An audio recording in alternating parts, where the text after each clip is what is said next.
Mali News jabara la jibago amnu sogoli no mauna shu ani clip mani nyangu ma bi jume me kalo kleta ani kono samba flanu wansa kuna funi follow Union Européenne militaire laba mi Mali kono no ko mi no fara nyonka ni ka Mali bla na bone no ametaka Japon ni wakati na G7 jamana wolonfla masaka obi nyogo yebelebele bala Hiroshima kuna funi wala le amno di awma ako flash info konnana kuna fonda mnena obetana nye gawo ni ya sanfla ani kwadi kuranko ale sabatilente tuguni gawo wa femi jikoe ali alamata jimita nyumo tega soro gawo yorobela ni gawo ka yere pmaka o konna na bijuma me kalo kleta ani kono to gawo ka ubora ko nisongo ya anu ka tornu ga de wira mali autorité wala komi awere nya bana jawka chukwa mina nga sani oche gawo ka yere uke sebe mo semi no nyashi mali autorité uma sebe konna na gawo ka ya la donya ka fo ko edem mo ko ni uke meka gaw ko ni simbo kuran kula ni na sanfla ani kodi gaw ko yalla doniya ka fo koni ulu kon mago be kurana kulbu kuran mo mago udani femi ude lampawni komi awre nyabala jawkan chukumna ni lampandi chembulu femi ko ni jikwe gaw ko ya yira ka fo ko somaje ko mo ko ni kilo no gaw ko do yere simbo jikola pewa ko ani tara gaw yoro jibe ga soro na kipita soro ku jino worido gaw ko ni ya yira ka fo kuni wakati na ulubu mi jino worila komi awre nyabala jawkan chukumna ni chemi flene bidon babulu gaw ya la doniya ka fo oyolu mini jide ni wakati na okum konna na gaw uyuka nisongo ya anuka toro ya ko yira mali autorité la wasiku ko fle uma femi jini kurai anyuma ani ajele ulu gaw ubisuko soro chuko ya mina gaw ka ni sebe yere konna na uyala doniya ka fo ko nyina santani femi service financier we wote uga dugula tuguni wa ko balo ko gelea ube uka ni wakati na uyala doniya ka fo ko luga balo famba ko ni ube bo Algerie di wa ko ni balo mebo Algerie kana gaw ko de do e war ko to la nga ku kele no ka balo gelea uma ne gaw ko nga wuli da digune hanyeshi mali autorité uma wasibu ko flew ye chugamna yasa u gaw ko yere ubisega lafiya soro chugamina ji ani kurankula bi ko ni gaw ko ubora ko ni songo yira ni fen flying kula no e ji ni kurangoyi kwa dugu konnana bisimila ko flash info konna etem keleke labon ko minonche kam Mali bla Union Européenne militaire me Mali konna na no wele ko etem o mo laban ulu kam non fana nyonka ni kam Mali bla pe o kon konna na kunu alamsa me kalo kleta ani shigi nyana je do ko ni ulabena ko tagali o kon konna na ku blasira kulukuru emia konna na centre do centre be wele ko commandant Boubacar Sadassi ni nyana je ko ni alela bena yenori ni militaire ko fole ni yere ulana Mali konna na 2013 ni na santani ube barala Mali konna na nga Mali koni kelen ka bolo di Hiroshima femi Union Européenne militaire ulu ya ira ka fo pute se ka to Mali konna na tuguni ani barkani ani jamana chama militaire ulu koni yeni kuma kelen fo o kele colonel Assimi Goïta ko ko mi non fara nyonka ko Mali bla ni ya sankile ani doni ni etem kale che ulu koni ko mi non fara nyonka ka Mali bla amo laba mi Mali konna na ulu koni Mali dugu ko bla pew nyana je kene ka fem ko ni defile kunguni Mali army ko ni yo ke uye ku blasira wo ko kale ke chemno re bonana unina Mali konna na Mali army ta shiblake ni kan nyeshuma wa medai o fena diruma ku fo ga santam barakilina Mali konna na ni kene yere adefa ya kun tane do kadi mo mima ore colonel Isa Kalogai colonel Isa Kaloga alere santiri yere nyomogodi alere da kunya flafo ni kene ka aka kuma konna na ayala doniya ka fo ko ATM militaire ko ni we Mali army dige fen chamana nga kubeka taka wakati bina ni Mali army kelege mina chama be abulo no yi sanfe kelege mina ani duguma kelege mina wa ko Mali army labenendo ka bamaga chuko ni kele Mali fanta annani konnana colonel Isa Kaluga ka kuma ko fe femi ni ATM mo yere ko commandant ni ale general Santiago ale fene da kunya flafo general Santiago ka kuma konnana ala doniya ka fo ko mission ko ni sefe uni Mali autorité wi baraka nyoko fe wo matigi nyona klikili general Santiago ala doniya ka fo kuluga ni santam baray ko ni sefe wi lakana na sel konnana ko an la ka soro ko mo do bonena unina nga kunna do we laydu mita Mali autorité we kon kuy laydu intime ATM militaire ko ni santam baray sefe Mali konnana we Mali militaire ba duru de formé ou formé fen chamana na kerenkeren yana ni mu jugu fli ka tak ni be fa ka joyoro mina joy o kalili be ke chugamna we Mali armée dige ula wa fɛn min ye n'i bɛ terrain sanfɛla la ni sɔmina mɔgɔ la n'i bɛ fɛ k'a mɔmɔ k'a lajɛ walima k'a lajɛ n'o ka sɔrɔ maramafɛn bɛ a bolo walima ni maramafɛn tɛ a tigilamɔgɔ bolo u ye Mali armée formé o fɛnɛ la n'an bɔra Kulukoro an bɛna Bamakɔ yan kɛrɛnkɛrɛnnenya la état major kɔnɔna na dɛnɛndon mai kalo tile 15 Ghana militaire ka ɲɛmɔgɔba ni ale tɔgɔ ko général Ando ale nana tagamala Mali kɔnɔna na a bisimilayira Mali armée ɲɛmɔgɔba de fɛ n'o ye général Umar Jara a bisimilayalen kɔfɛ ni général fila ninnu kɔni u ye ɲɔgɔn ye dɔ kɛ o ɲɔgɔn ye o bolila jamana fila in kan lakanako de kan a yirala k'a fɔ ko Ghana militaire minnu bɛ MINUSMA kɔnɔ n'olu yɛrɛ dagalen don Tombouctou ko fɛn min ye jɔnjɔn ye o kɔni kan ka di olu ma ni ne général Ando kɔni nakun ye tagamala Mali kɔnɔna na nka ka kɛ ni teriya min bɛ Mali ani Ghana ni ɲɔgɔn cɛ a y'a yira k'a fɔ k'ale tɛ se ka na tagamala Mali kɔnɔna ka sɔrɔ a mana bonyamasegin kɔni kɛ a ɲɛsin Mali autoritéw ma ani Mali finitigilakaw général Ando ka nin tagama in senfɛ a ye bonyamasegin kɛ ka ɲɛsin Mali autoritéw ma u ka cɛsiri la yaasa ka jamana kɔnɔdenw lakana.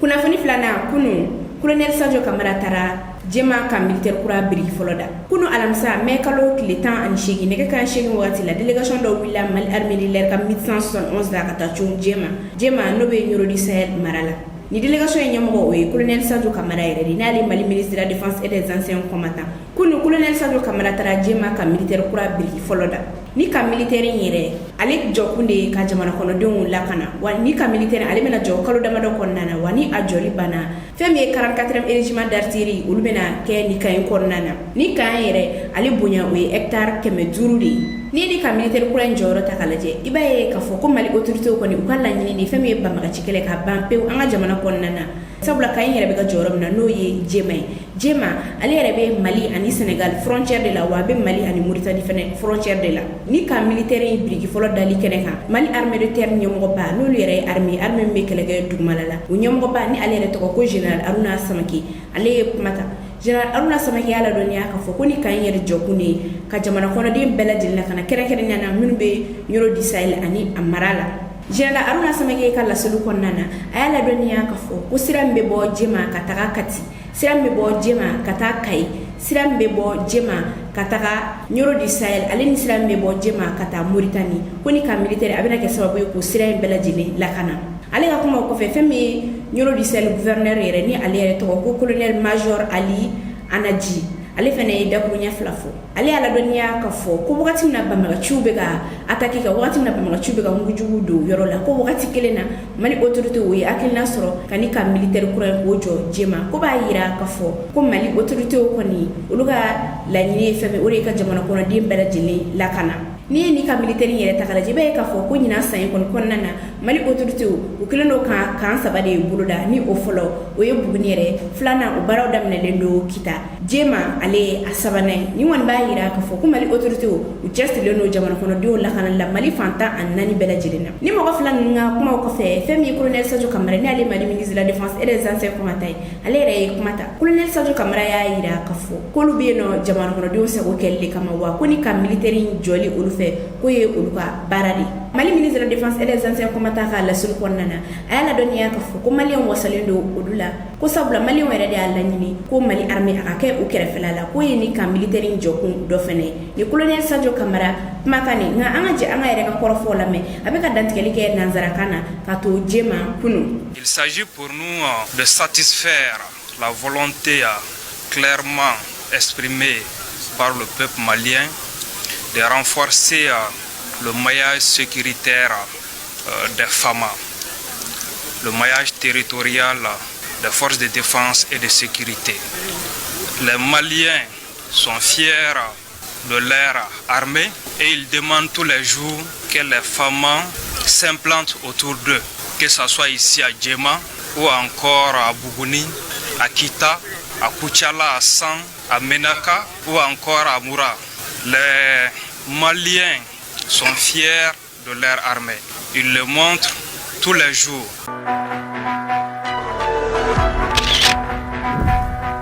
Kunnafoni sabana kunu shifin dɔw bɔra k'u ka nisɔngoya yira minnu ye recalé de la police 2019-2020 mɔgɔ ni olu ye shifin minnu ye polisiya concours kɛ concours baaraw kɔni bɛɛ lajɛlen bannen u tɔgɔ olu latonna ka bɔ lisi kan fɛn min ye lisi wɛrɛ u y'o labɔ ka sɔrɔ ka mɔgɔ kuraw kɔni tɔgɔ kɛ o lisi kan o hukumu kɔni kɔnɔna na les recalés 2019-2020 mɔgɔ u farala ɲɔgɔn kan a yira k'a fɔ k'u tɛ jɛn ni yuruguyurugu in ye cogoya si de la ni ko in yɛrɛ ale kɛra ka Ibrahim Boubacar Keita de to fanga la o kɛlen kɔni u ka dossiers bɛɛ fara ɲɔgɔn kan minnu b'a yira k'a fɔ k'olu kɔni tɔgɔ tun bɛ liste in na ka daminɛ wagati la ka na se sisan ma u b'u ka to ka preuve kɔni bɛɛ yira fanga la wa fanga bɛ k'a fɔ k'u bɛna bila u ka hakɛ kɔnɔ nka hali bi ko in a ɲɛ tɛ ka se ka sɔrɔ o hukumu kɔni kɔnɔna na kunu alamisa mɛ kalo tile 18 ni sifin ninnu kɔni u bɔra ka bɔlɔnw minɛ u y'a ladɔnniya k'a fɔ ko trop c'est trop ko k'u bila u ka hakɛw kɔni kɔnɔna na nka u kelen ma bɔ fɛn min ye u n'u masa ye olu de kɔni bɔra ɲɔgɔn fɛ o masaw y'a ladɔnniya k'a fɔ k'u b'u denw kɔ bi u b'u denw kɔ sini kunu ni sifin ninnu kɔni dusu tiɲɛlen u y'a ladɔnniya k'a fɔ ko bi juma mɛ kalo tile 19 u bɛna taa tilela du Choguel Koukala Mayiga fɛ yen n'o ye Mali premier ministre o y'a yira k'a fɔ ko n'u bɔra fɛn min Mali ministère de la sécurité u bɛna taa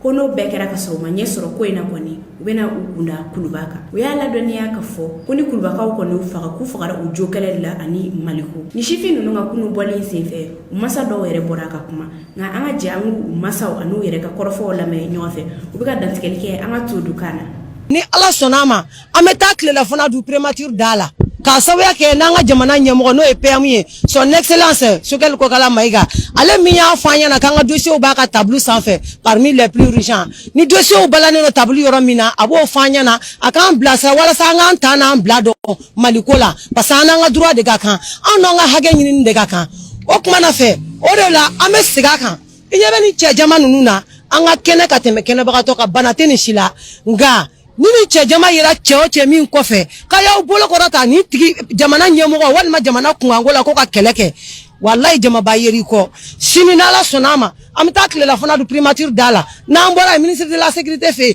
n'o bɔra yen an n'an baw bɛ taa fɔ président fɛ yen n'u b'an faga u k'an bɛɛ faga n'an sara fasoko de la wa an tɛ taa sa kɔgɔsida la o de bɛ n fɛ k'a fɔ aw ye. ka baara ko ye vraiment bamanan ko ten wolola ani tilala o tɛ kelen ye ni e ye den sɔrɔ ni denmisɛnw ma baara sɔrɔ a degun dan don dabi ye sunɔgɔti ye ne kɔni b'a ɲini ɲɛmɔgɔw fɛ u k'a lajɛ an degunnen non bi dɛ denmisɛnw ka baara ko an kamana gannen non bi fo k'a fɔ k'an kamana gannen non bi ne yɛrɛ min filɛ jɔlen ne bɛ da su fɛ n tɛ se ka sunɔgɔ ka da denmisɛnw ka baara ko kan ɲɛmɔgɔw k'a lajɛ ayiwa ni fɛɛrɛ min bɛ sɔrɔ u k'a lajɛ ka denmisɛnw dɛmɛ pour que u bɛ se ka bɔ sigi la cogoya min na.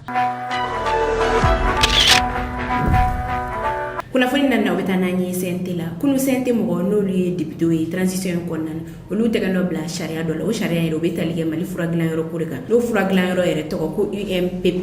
ni fura dilan yɔrɔ ale baaraw kɔni k'u lajɔlen don ɲinaya a san damadɔ ye nka a baara lakurayali ale ni ɲɛ ka se ka sɔrɔ Mali furako la o de ye colonel Assimi Goïta ka laɲini komi y'a fɔ an ɲɛna cogo min na ni fura dilan yɔrɔ ale kɔni dilanna ɲinaya a san damadɔ ye a baaraw kɔni olu k'u lajɔlen don wa fura dilan yɔrɔ in yɛrɛ la fɛn min ye furaden 30 ye o de tun bɛ dilan a kɔnɔna na nka ni sariya kura in kɔni bɛna to gouvernement mɔgɔ olu kɔni b'u ka wari ta ka don fura dilan yɔrɔ la n'o ye UMPP yaasa a baaraw bɛ se ka lakuraya cogoya min na kunu CNT la mɔgɔ 100 ale ni mɔgɔ 37 olu le kɔni u tɛgɛ nɔ bila ni sariya in na mɔgɔ si de m'a fɔ k'ale kɔni fɛla tɛ ɲɔgɔn ye yɛrɛ kɔfɛ Abubakar Sidiki Fɔnba ni ale yɛrɛ ye CNT mɔgɔ ye ale bɔra ka kuma a ko kan a y'a ladɔnniya k'a fɔ ko ni sariya in k'a nafa ka bon kosɛbɛ maliyɛnw ma Abubakar Sidiki Fɔnba ko ni sariya in kɔni bɛna to fɛn min ye fura kirikara ladon an ka jamana kɔnɔna na ko bɛna dabila wa ko min ye k'a fɔ ko mɔgɔw b'u kɔnɔ fa fura la ka sɔrɔ t'a dɔn a dilanna cogo min na ko bɛɛ lajɛlen bɛna lajɔ an ka jamana kɔnɔ wa kɛnɛya o bɛna sabati Mali kɔnɔna na ni Abubakar Sidiki Fɔnba kumakan ni nka an ka jɛ an ka yɛrɛ ka kɔrɔfɔw lamɛn a bɛ ka dantigɛli kɛ an ka to du kan na. A nafa fɔlɔ o nafa de bɛ ka fiɲɛ na a nafa ye fɔlɔ ye an bɛ IMPP sauver a nafa filanan an bɛna dɔ fara an ka chaîne de production kan a nafa sabanan a b'a to an ka des chaînes de médicaments dɔ bɛ fara o kan a nafa naaninan a b'a to Mali b'a ka souveraineté ta sur les produits pharmaceutiques parce que fura bɛ ka don e fɛ yen ani fura min bɛ dilan e fɛ yen kelen don wa mɔgɔ bɛ se k'i fura dɔw bɛ se ka don ka sɔrɔ i t'a bɛɛ maîtriser donc a nafa duurunan o ye sisan i b'a sɔrɔ mɔgɔ caman bɛ assurance maladie universelle kɔnɔ olu ti wari sara olu kan ka dɛmɛ maintenant n'a ye nin médicament in dun a bɛ dɔ bɔ o coût la wa a bɛ santé fɛnɛ coût jigin ni fura sɔngɔ bɛ jigin kɛnɛya sɔngɔ bɛ jigin IMPP kɔni bɛ yen tɔgɔ b'a la k'a dayɛlɛla maa wɛrɛw ye mais direction intérimaire dɔrɔn de bɛ yen parce que o kɛra sababuya ye directeur min PDG taara mais conseil d'administration tɛ yen ni conseil d'administration tɛ yen o kɛra sababuya ye an ye san 20 filɛ direction par intérim de bɛ yen kelen filanan o kɛra sababuya ye mɔgɔ wɛrɛ tɛ ka ta mɔgɔ minnu bɛ ni min taara retraite la o y'o ta bannen fo ka n'a kɛ olu de an mago bɛ mɔgɔ 80 na sisan mɔgɔ 49 de bɛ yen fura minnu bɛ dilan fɛnɛ o fura caman o tiɲɛna o fura minnu bɛ dilan o dɔgɔyara parce que a bɔra 33 la sisan an bɛ 6 de la sinon 4 yɛrɛ de bɛ ta PPM fɛ. kunnafoni duruna o bɛ taa n'an ye Japon ni wagati in na G7 jamana 7 masakɛw olu bɛ ɲɔgɔn ye dɔ la Japon kɛrɛnkɛrɛnnenya na Hiroshima bi juma mɛ kalo tile 19 G7 jamana 7 masakɛw kɔni olu ka pankulu o jiginna Hiroshima u bɛ ka ɲɔgɔn ye dɔ kɛ yen nɔ ni wagati in na Deuxième guerre mondiale yɛrɛ fɛ Américain olu ye bombe bila Hiroshima de wa yirala k'a fɔ ko ni dugu in o ye bɛn ni kelenya dugu de o kɔni okumu kɔnɔna na ɲɔgɔn ye a bɛ ka kɛ yen nɔ nka ni jamana kuntigi ninnu kɔni ka ni ɲɔgɔn ye okumu kɔnɔna na yaasa ka sécurité ko kɔni renforcer fɛn min ye polisi b'a nani olu kɔni bɔra yaasa ka sécurité renforcer ni wagati in na lakana ko kɔni o kuma cayalen don Japon okumu kɔni kɔnɔna na ni masakɛ ninnu ka ɲɔgɔn ye okumu kɔnɔna na fɛn min ye école dɔ ani sira dɔ olu kɔni datuguna ni y'a kalo damadɔ ye Japon premier ministre kɔrɔ japonais dɔ y'a ale bɔnɛ a nin na wa dɔgɔkun tɛmɛnen Japon premier ministre min bɛ fanga la ale porokotora atata dɔ senfɛ G7 jamana 7 n'olu yɛrɛ diɲɛ kɔnɔ se bɛ jamana minnu n'olu ye États-Unis Chine Canada Royaume-Uni Italie Allemagne u masakɛw kɔni olu bɛ ɲɔgɔn ye la ni wagati in na Hiroshima u ka ɲɔgɔn ye kɔni n'i y'a ta k'a lajɛ i b'a ye k'a fɔ u ka ɲɔgɔn ye sigilen don fɛn min kan o de ye ka fɛɛrɛ tigɛ yaasa fanga min bɛ Russie la ale ni Chine fanga in ka se ka b'u la cogoya min na G7 mɔgɔw kɔni y'a ladɔnniya k'a fɔ ko n'i y'a ye Russie bannen don kɛlɛ ma ko Chinois olu de kɔni bannen don ka ko kɛ okumu kɔni kɔnɔna na ni mɔgɔw bɛ ka ɲɔgɔn ye kɛ yaasa ka fɛɛrɛ tigɛ fanga minnu bɛ Russie la ale ni Chine ka se k'o fanga bɔ o la nka ni jamana fila ninnu kɔni u fana sigilen tɛ k'u bolo fila da u sen kan sabula u fana bɛ jɛkulu dɔ kɔnɔna na n'o bɛ wele ko BRICS n'o ye Brésil Chine Russie ale ni Afrique du Sud kɔsani in na ni jɛkulu mɔgɔw fana u y'a yira k'a fɔ k'u bɛna u ka banque kɔni sigi ni jɛkulu in y'a ladɔnniya k'a fɔ ko n'i y'a ye Américains bɛ jama kɔni na o kun tɛ dɔwɛrɛ ye ko parce que ko jago o bɛ ka kɛ n'u ka wari ye n'o ye dolari nka k'olu yɛrɛ fana bɛ n'u ka wari dilan o la u yɛrɛ bɛna jago kɛ u yɛrɛ dama ni ɲɔgɔn cɛ n'u ka wari ye ko n'o kɛra o kɔni bɛna na dolari fanga bɔ a la u ka dolari yɛrɛ la bi hakilila jiginna n'i ye G7 jamana yɛrɛ ta k'a lajɛ i b'a ye k'a fɔ ko bɛn kɔni o tɛ u ni ɲɔgɔn cɛ sabula kɔsani in na Emmanuel Macron ni ale ye Faransi jamana kuntigi ale kun tagalen don tagama dɔ la Chine o senfɛ a y'a ɲini Européen fɛ u k'u yɛrɛ bɔ Américains bolo ko sabula ni décision fɛn kan ka ta ko Américains de b'a fɔ ko ka kɛ tan ko ka na kɛ tantɔ o kɔni kɛra kuma ye fɛn min kɔni ma bɛn Américains ma sabula Macron ale y'a yira k'a fɔ ko ko in o sera ban ye tentɔ ni wagati in na fɛn min ye G7 jamana 7 masakɛw olu kɔni bɛ ɲɔgɔn ye na Japon kɛrɛnkɛrɛnnenya na Hiroshima.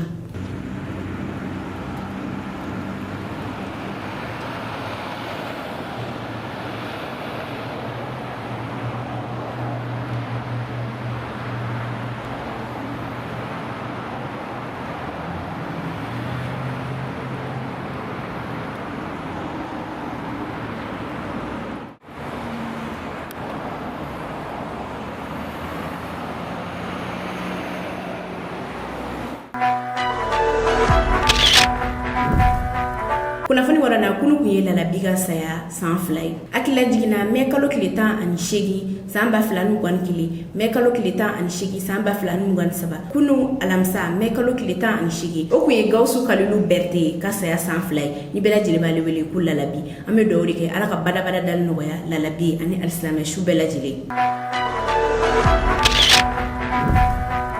ni ne kun ye aw bi flashen foye ka da aw kulo kan an ni tiɲɛ aw ka lamɛnni ko ɲuman na an ka foli bɛ an lajɛbaga bɛɛ lajɛlen kɛrɛnkɛrɛnnenya la minnu bɛ k'an lajɛ ka bɔ Neuro du Sahel aw k'an bɛɛ dɔgɔkun wɛrɛ. À ton appel, Marie, pour ta prospérité, fidèle à ton destin, nous serons tous unis. Un peuple, un but, une foi, pour une Afrique unie. Si l'ennemi découvre son front, au-delà ou au-dehors, debout sur les remparts, nous sommes résolus de mourir pour l'Afrique et pour toi, Mali. Notre drapeau sera liberté pour l'Afrique et pour toi, Mali. Notre combat sera l'unité. Au Mali d'aujourd'hui, au Mali de demain, les champs félix d'expérience, les terres livrées de conscience. an bɛ maliyɛn bɛɛ fo cɛ fara muso kan denmisɛn ani maakɔrɔ Mali kɔnɔ ani Mali kɔ kan an bɛ bɛɛ lajɛlen fo. Moi je me nomme Sekou Sanogo, je suis le porte-parole du collectif des victimes recalées de la police de 2019-2020. Je vais lire la déclaration datant d'aujourd'hui, voilà, concernant l'affaire des recalés de la police de 2019-2020. À votre attention, déclaration linéaire du collectif des victimes recalées au concours de la police nationale du Mali de 2019-2020 en lutte. Considérant le silence du gouvernement face au dossier des recalés de la police de 2019-2020, considérant les représailles de nos manifestations autorisées par les forces de l'ordre, considérant la durée interminable de cette note libre causée par la lenteur de notre décision malgré autant de démarches politiques et sociales entreprises depuis 2021, considérant la passivité des autorités de la transition face aux promesses qui nous ont été faites, notamment par le Premier ministre, Dr Choguel Kokala Maïga, et le ministre de la Sécurité et de la Protection civile, le général de brigade Daoud Ali Mohamedine, en août 2021, dont nous disposons les images. Considérant le silence de tous les acteurs politiques, religieux et sociaux impliqués dans ce processus malgré des propos rassurants. Nous, collectifs, des victimes recalées au concours de la police de 2019-2020, décidons de multiplier les actions pacifiques légales, à savoir sitting, marche, grève de la faim, sortie médiatique, etc., pour que nous puissions être mis dans nos droits. Par ailleurs, nous tenons à informer l'opinion nationale et internationale que nous organiserons un sitting très prochainement, c'est vendredi 19 avril 2023, devant la primature à 14 h, dans le seul but de réclamer notre droit. Et aussi, un sitting est prévu pour le 22 mai 2023 à 14 h, devant le ministère de la Sécurité et de la Protection civile. Tout en restant ouvert au dialogue, nous sollicitons l'intervention du président de la transition, son Excellence le colonel Assimi Goïta, pour solutionner ces problèmes tout en lui rappelant sa propre phrase. Je cite, « Je suis jeune au même titre que vous, et si j'échoue, c'est toute la jeunesse malienne qui aura échoué. » Fin de citation. Nous demandons à tous nos camarades de rester debout sur les remparts, comme le dit notre célèbre hymne national, et de suivre scrupuleusement et correctement le mot d'ordre. Je ne saurais terminer mes propos sans lire cette célèbre citation de feu Thomas Sankara. Je cite, « Une jeunesse mobilisée est dangereuse. Une jeunesse mobilisée est une puissance qui effraie même les bombes atomiques. » Fin de citation. En plus, Thomas disait aussi, l'esclave qui n'est pas capable d'assumer sa révolte ne mérite pas que l'on s'apitoie sur ton sort. Cet esclave répondra à celle de ses malheurs s'il se fait des illusions sur la condescendance suspecte d'un maître que prétend la franchir. Celle de la lutte libère. Pour terminer, je le dirai avec Baruch Spinoza, je cite, « Si des individus s'étant mis d'accord, unissent leurs forces, la puissance est par conséquent le droit dont tous jouissent ensemble, activement au sein de la nature, dépasse la puissance et le droit de chacun pris isolement. Plus les individus qui s'unissent d'une telle alliance sont nombreux, plus le droit dont ils jouissent ensemble sera considérable. » Traité politique. Camarades, la promesse étant une dette, nous aurons la force et le courage de réclamer cette dette. Ça nous revient de droit. Restez déterminés. Ensemble, nous pouvons. Bamako, le 18 5e mois 2023, Sekou Sanogo, porte-parole du collectif des victimes recalées de la police de 2019-2020. Merci. Vraiment. Le discours. Merci beaucoup. Mbalma aw folen do wulada ina recalé 2019-2020 tiena muso police recalé bela jelen tola ali sisan ne togo e Jenabu Jarasuba ne police recalé mo ka porte parole doy ame segi an jora bi ame ka déclaration ke mun kola an yo de fo ko kono te pa na ma sara dugukolo la o de la an te fe ka foyi ke na ma sara autorité la an te foyi ke na ma jamana nyamo ba kalama donc an te senga folla an te nyina folla an ba nga déclaration ke demain vendredi ni ala sonama ameta clé la fona du prémature dala k'a sababuya kɛ n'an ka jamana ɲɛmɔgɔ n'o ye PM ye son excellence Sogɛl Kokala Mayiga ale min y'a fɔ an ɲɛna k'an ka dossiers b'a ka tableau sanfɛ parmi les plus urgents ni dossiers balannen don tableau yɔrɔ min na a b'o fɔ an ɲɛna a k'an bilasira walasa an k'an ta n'an bila dɔn Maliko la.